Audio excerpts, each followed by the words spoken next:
Es scheint wie ein gewöhnliches Video, doch es hielt einen Moment fest, der die ganze Welt erschütterte.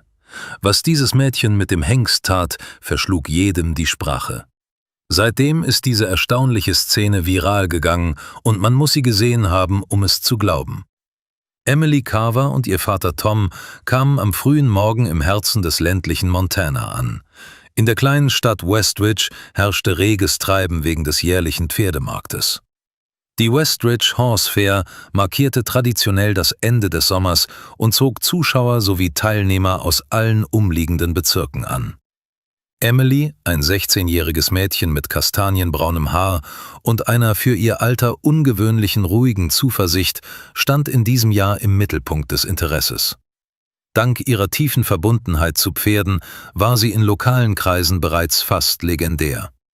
Vater und Tochter kamen in Begleitung ihres bescheidenen Familienpferdes namens Duchess an, das vor einen alten Ford Pickup gespannt war.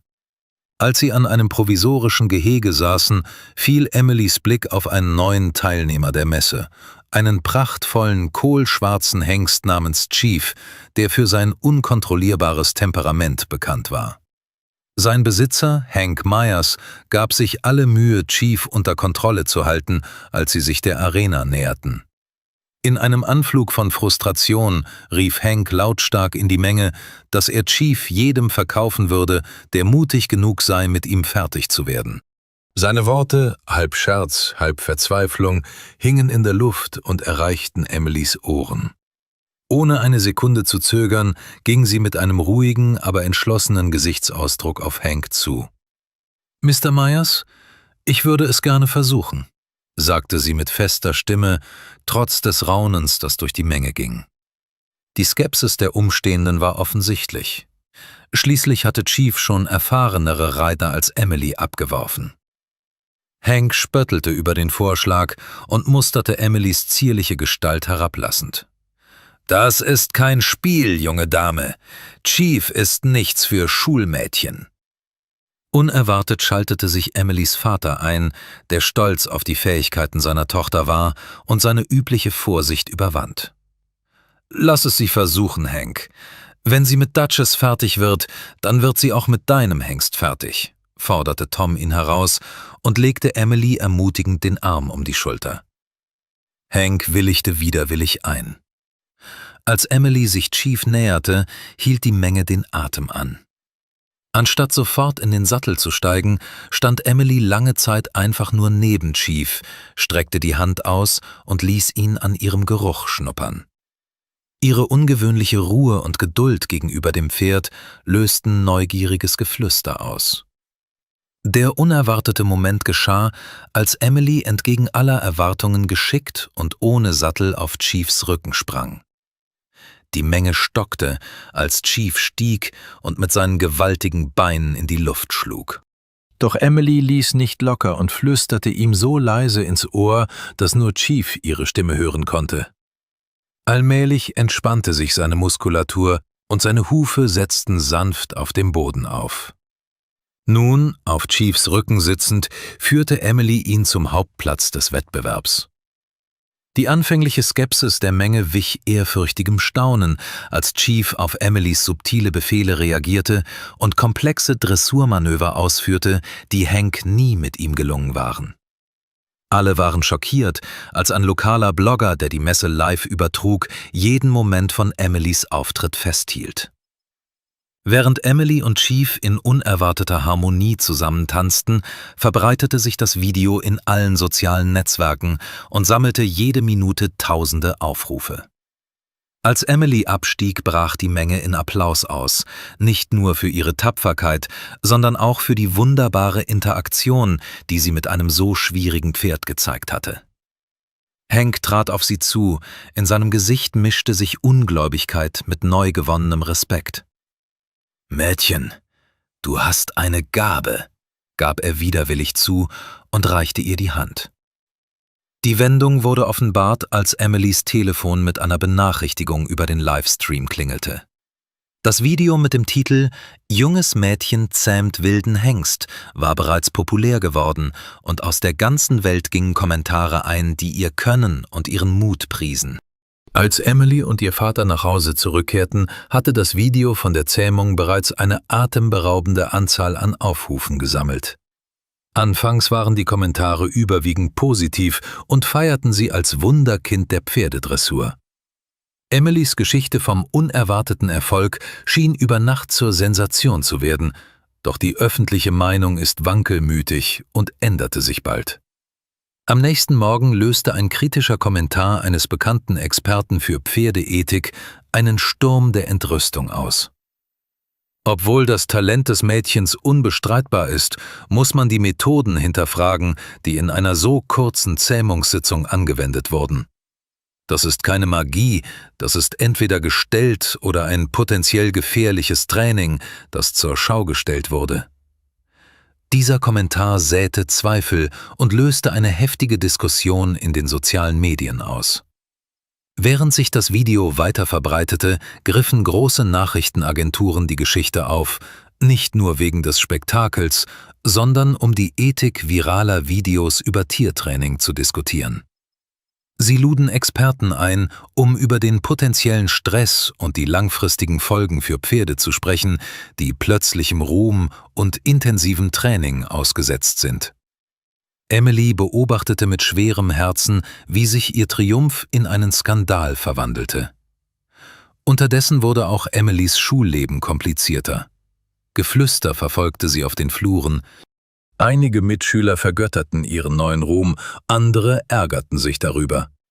Eine Gruppe von Schülern organisierte sogar eine Petition mit der Forderung, sie solle ihre Trainingsmethoden live demonstrieren, um alle Zweifel an deren Rechtmäßigkeit auszuräumen. Dann tauchte ein unerwarteter Verbündeter auf.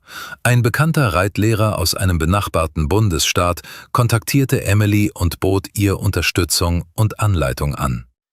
Er drückte sein Vertrauen in ihre Fähigkeiten aus und lud sie auf seine Ranch ein, um fortgeschrittene, humane Trainingsmethoden zu erlernen, die ihr natürliches Talent fördern und möglicherweise ihre Kritiker eines Besseren belehren könnten. Inmitten dieses Tumults erhielt Emily eine anonyme E-Mail mit einer Videobotschaft. Es war eine Zusammenstellung ihrer Erinnerungen an die Zeit mit Pferden über die Jahre hinweg, wunderschön zusammengeschnitten, um ihren sanften Ansatz und die positiven Veränderungen der Tiere zu zeigen, mit denen sie gearbeitet hatte. Das Video endete mit der Botschaft: Wahres Talent zeigt sich im Widerspruch. Beweise ihnen weiter, dass sie falsch liegen. Ermutigt, aber wachsam, erkannte Emily, dass ihr Weg kurz vor einer ernsten Wendung stand. Sie musste wählen, sich aus der Öffentlichkeit zurückziehen oder das Rampenlicht annehmen und ihre Plattform nutzen, um für ethische Tiererziehung zu werben. Mit der Unterstützung ihrer Familie kündigte sie eine Live-Demonstration an, um die Kontroversen zu klären. Die Veranstaltung sollte weltweit übertragen werden, was das Interesse an ihrer Geschichte weiter anheizte. Als die Vorbereitungen begannen, kündigte eine lokale Tierschutzgruppe an, die Demonstration zu besuchen, um sicherzustellen, dass Emilys Methoden transparent und human seien. Ihre Anwesenheit bedeutete zusätzlichen Druck, bot Emily aber auch die Gelegenheit, ihre aufrichtige Fürsorge und ihr Fachwissen auf einer größeren Bühne zu zeigen. Wenige Tage vor der Veranstaltung wurde Chief, der Hengst, den sie so berühmt gezähmt hatte, während eines routinemäßigen Trainings plötzlich unruhig, was Emily sichtlich verwirrte. Der Vorfall, der von der Kamera ihres Vaters festgehalten wurde, sickerte vor der Demonstration ins Internet durch, was ihre Fähigkeiten weiter in Frage stellte und erneut die Besorgnis über ihren Umgang mit Pferden schürte. Trotz der wachsenden Skepsis traf Emilys Mentor, der berühmte Trainer, unerwartet auf ihrer Ranch ein. Sein Erscheinen brachte nicht nur Unterstützung, sondern auch einen Schatz an Wissen. Er arbeitete eng mit Emily zusammen, verfeinerte ihre Methoden und bereitete sie mental auf die bevorstehenden Prüfungen vor. Seine Anleitung veränderte die Erzählweise. Emily wurde nun als hingebungsvolle Forscherin des Pferdeverhaltens dargestellt und nicht mehr nur als Eintagsfliege. Am Tag der Demonstration, als Emily die Arena betrat, schickte ein lokaler Nachrichtensender, der ihr ursprünglich kritisch gegenübergestanden hatte, ein Team zur Berichterstattung. Dies bot eine Plattform, die sie je nach Ergebnis entweder rehabilitieren oder noch mehr diskreditieren konnte. Emily begann Schritt für Schritt ihren Ansatz zu demonstrieren und erklärte dabei ihre Handlungen und Chiefs Reaktionen. Ihre detaillierten Erklärungen und ihr ruhiges Auftreten übertrugen sich allmählich auf die Menge. Doch während der Demonstration zögerte sie plötzlich, da das Pferd scheinbar die Zusammenarbeit verweigerte. Die Spannung im Saal stieg sprunghaft an. Die Zuschauer flüsterten und die Kritiker waren bereit, über sie herzufallen. Schnell gewann Emily ihre Fassung zurück und passte ihre Technik an, indem sie eine Reihe von Griffen anwandte, die sie eigentlich nicht geplant hatte zu zeigen. Die spontane Anpassung funktionierte nicht nur, sondern beeindruckte das Publikum zutiefst und bewies ihre Flexibilität und ihr tiefes Verständnis der Pferdepsychologie. Nach Abschluss der Demonstration stand die Leiterin der Tierschutzgruppe auf, nahm das Mikrofon und entschuldigte sich öffentlich bei Emily. Sie dankte der jungen Trainerin für den Respekt und die Fürsorge gegenüber den Pferden und erkannte an, dass die sorgfältige und durchdachte Präsentation ihre ursprünglichen Zweifel entkräftet hatte. Nach der erfolgreichen Demonstration erholte sich ihr Ruf und Emily fand ein neues Ziel vor Augen. Doch sie verstand, dass sie mehr tun musste, als nur ihren Namen reinzuwaschen, um wirklich etwas zu bewirken. Sie beschloss, eine Reihe von Seminaren über ethische Pferdedressur zu organisieren und lud sowohl Skeptiker als auch Unterstützer ein, ihre Methoden aus erster Hand kennenzulernen. Eine unerwartete Wendung trat ein, als die angesehene Pferdewissenschaftlerin Dr. Laila Jensen ihr Interesse an der Teilnahme bekundete. Dr. Jensen hatte virale Trainingsmethoden zuvor kritisch beurteilt und ihre Unterstützung könnte Emilys Ansätzen erhebliches Gewicht verleihen. Allerdings stellte Dr. Jensen eine Bedingung. Sie wollte eine unabhängige Studie über die langfristigen Auswirkungen von Emilys Training durchführen, um den Ansatz wissenschaftlich zu untermauern. Emily stimmte zu und sah darin eine Chance, ihre Methoden in die wissenschaftliche Forschung einzubringen. Die Seminare begannen mit begeisterten Teilnehmern, von Pferdeliebhabern bis hin zu professionellen Trainern. Emily ging geschickt mit verschiedenen Pferden um und demonstrierte ihre sanften, aber effektiven Techniken, die auf dem Verständnis des einzigartigen psychologischen Profils jedes Tieres basierten. Im Laufe der Sitzungen reagierte ein für seine Sturheit bekanntes Pferd, das sich früheren Trainern widersetzt hatte, während einer Einheit positiv auf Emilys Ansatz. Die Verwandlung war tiefgreifend und unmittelbar, was die Zuschauer in Erstaunen versetzte und einen greifbaren Beweis für die Wirksamkeit ihrer Methode lieferte. Währenddessen führte die laufende Studie von Dr. Jensen zu einer unerwarteten Entwicklung. Vorläufige Ergebnisse zeigten, dass Pferde, die unter Emilys Anleitung trainiert wurden, ein niedrigeres Stressniveau und verbesserte Verhaltenswerte aufwiesen als Pferde, die nach traditionellen Methoden trainiert wurden. Dieses Zeugnis war eine gewichtige Bestätigung für Emilys Arbeit, doch Dr. Jensen warnte, dass für endgültige Ergebnisse mehr Daten nötig seien. Als sie von Dr. Jensens Erkenntnissen erfuhr, kontaktierte eine große Tierschutzorganisation Emily. Sie boten ihr eine Zusammenarbeit an, um humane Trainingsmethoden landesweit zu fördern. Diese Partnerschaft gab Emily die Möglichkeit, die breite Gemeinschaft der Pferdeliebhaber zu beeinflussen und sich auf nationaler Ebene für Veränderung einzusetzen. Als das Seminar zu Ende ging, trat ein Dokumentarfilmer an Emily heran, der das Geschehen unauffällig beobachtet hatte. Er schlug vor, einen abendfüllenden Dokumentarfilm über ihren Weg und den Einfluss ihrer Philosophie auf die Welt der Pferde zu drehen. Die Erwartung auf die Veröffentlichung des Films verlieh Emilys Geschichte eine neue Dimension. Die Premiere des Films mit dem Titel Whispering Hooves, flüsternde Hufe, fand auf einem renommierten Filmfestival statt und zog die Aufmerksamkeit sowohl des Reitsports als auch der breiten Unterhaltungsindustrie auf sich. Emily nahm an der Premiere teil. Ihre Nerven waren vor Aufregung gespannt, da sie nun die Möglichkeit hatte, ihre Reise mit einem weltweiten Publikum zu teilen.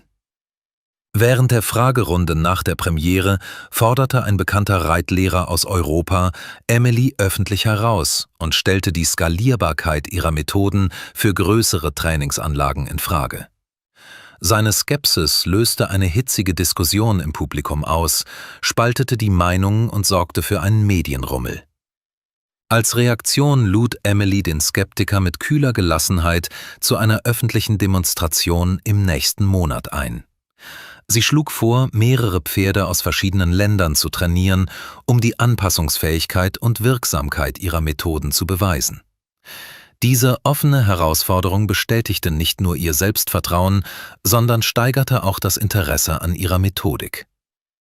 Während Emily sich auf diese groß angelegte Demonstration vorbereitete, schlug eines der führenden Reitsportmagazine vor, die Veranstaltung zu begleiten und ein Interview mit ihr zu führen. Dies bot die Chance, ein noch größeres Publikum zu erreichen, bedeutete aber auch, dass der Einsatz höher war als je zuvor. Emily stellte fest, dass eines der für die Demonstration ausgewählten Pferde eine Vorgeschichte mit Traumata und starker Angst hatte. Ein Fakt, den ihr Team übersehen hatte. Angesichts dieser Herausforderung sah Emily eine Chance, die wahre Tiefe ihres Verständnisses für Pferdeverhalten zu zeigen. Sie passte ihr Programm an und integrierte Methoden zur Traumabehandlung, die sie in Zusammenarbeit mit Pferdepsychologen entwickelt hatte. Als der Tag der Demonstration kam, arbeitete Emily mit dem verängstigten Pferd und ihre Bemühungen wurden mit der Stille einer verzauberten Menge belohnt. Die Wandlung des einst nervösen und misstrauischen Tieres in ein ruhiges und kooperatives Lebewesen war beeindruckend. Die erfolgreiche Intervention demonstrierte das Potenzial ihrer Methoden für tiefere Verhaltensprobleme, die weit über das Basistraining hinausgingen. Unmittelbar nach der Demonstration trat ein Vertreter einer internationalen Tierschutzorganisation an Emily heran, mit dem Vorschlag, ein Forschungsinstitut zu finanzieren, das sich dem Studium und der Lehre ihrer Trainingsmethoden widmet. Diese Möglichkeit erlaubte es ihr, ihren Einfluss auszuweiten und zum akademischen Verständnis humaner Tiertrainings beizutragen. Inmitten ihres wachsenden Ruhms bemühte sich Emily, ihre öffentliche Rolle mit ihrem persönlichen Wunsch nach einem einfacheren Leben in Einklang zu bringen. Nach langem Überlegen entschied sie sich, die Finanzierung anzunehmen, gründete das Institut jedoch in ihrer Heimatstadt, um ihren Wurzeln treu zu bleiben. Während Emilys Einfluss in der Welt der Pferdezucht wuchs, wurde das Forschungsinstitut zum Eckpfeiler ethischer Tiererziehung.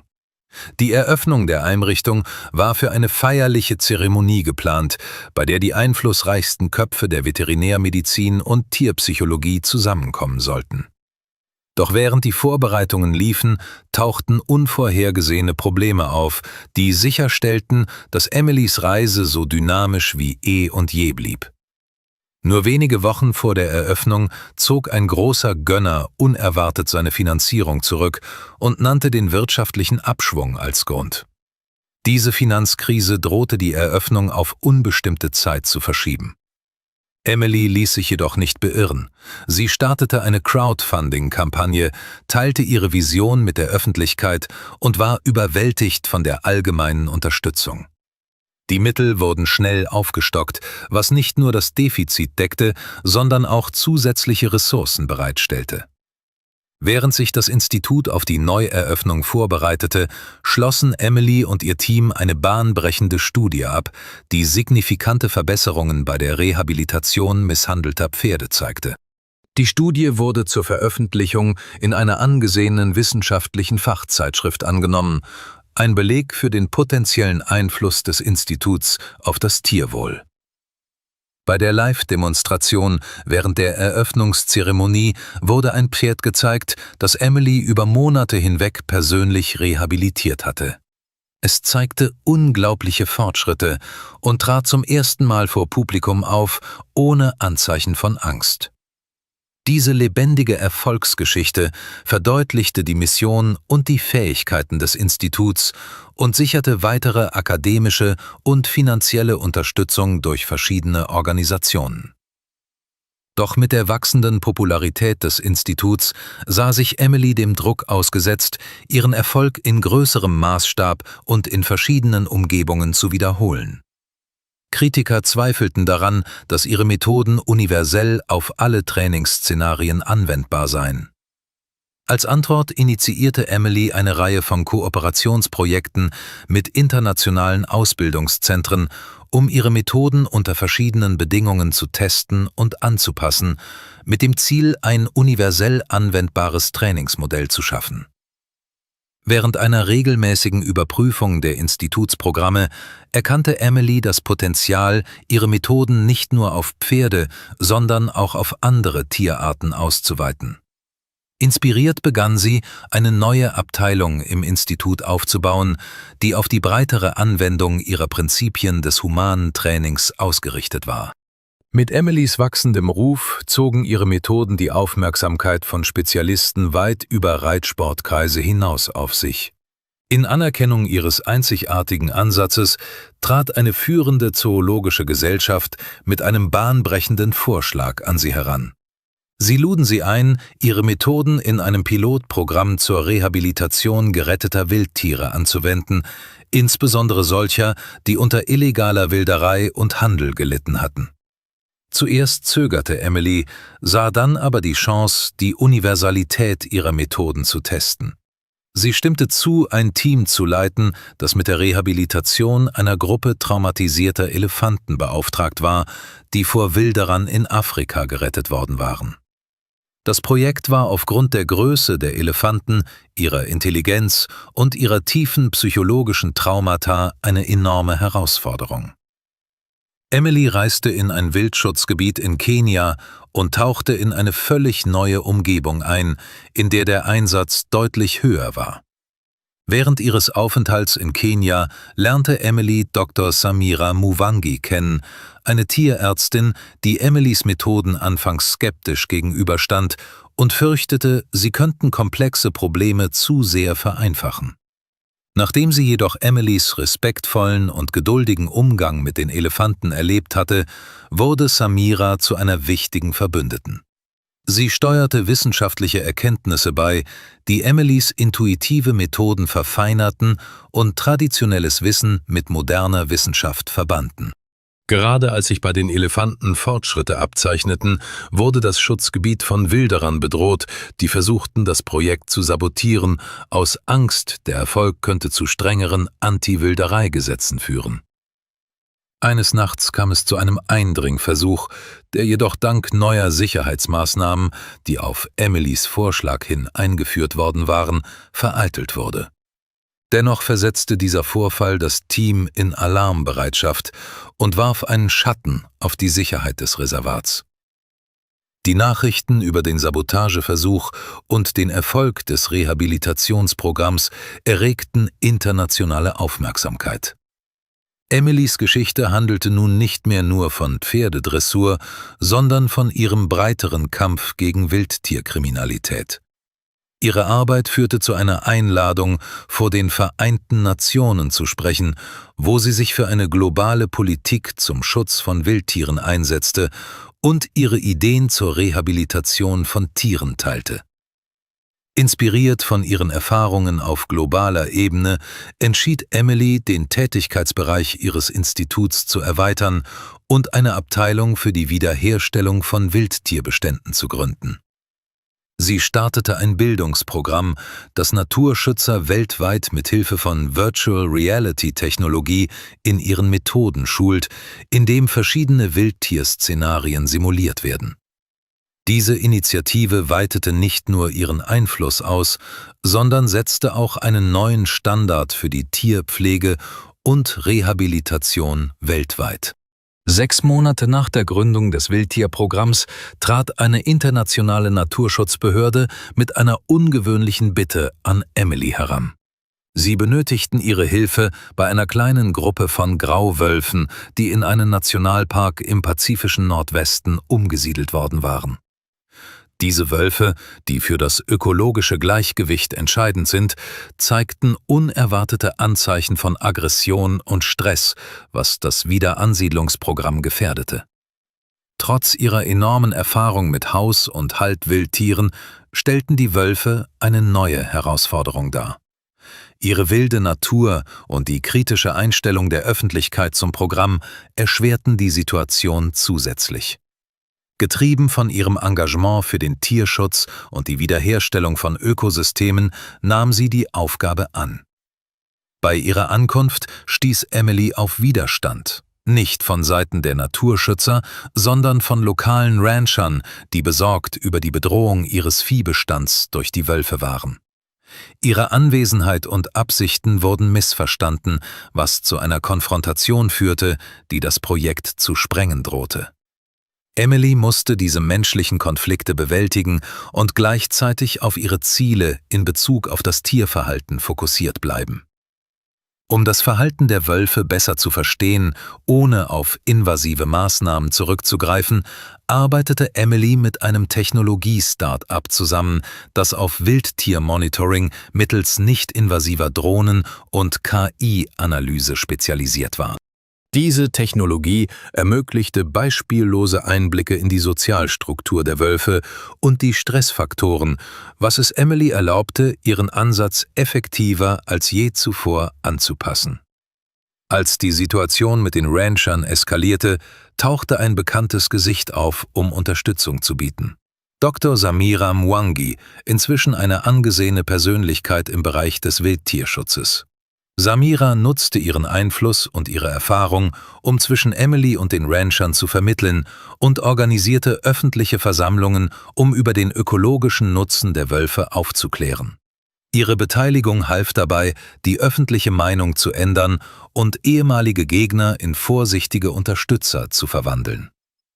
Der wahre Wendepunkt kam, als ein zuvor aggressiver und isolierter Jungwolf begann, Anzeichen von Integration in das Rudel zu zeigen, nachdem Emily ihren Ansatz basierend auf den Drohnenbeobachtungen angepasst hatte. Dieser Erfolg wurde live aufgezeichnet und weit verbreitet, was die positiven Auswirkungen des Programms nicht nur auf die Wölfe, sondern auf das gesamte Ökosystem demonstrierte. Diese öffentliche Anerkennung steigerte die Unterstützung für Emilys Methoden im gesamten Projekt erheblich. Danke, dass Sie uns auf dieser unglaublichen Reise begleitet haben. Wir sind gespannt auf Ihre Reaktionen zu diesem erstaunlichen Video. Warten Sie ab, bis Sie sehen, was das Mädchen mit dem Hengst gemacht hat. Vergessen Sie nicht, ein Like dazulassen und den Kanal zu abonnieren, um mehr interessante Inhalte zu erhalten.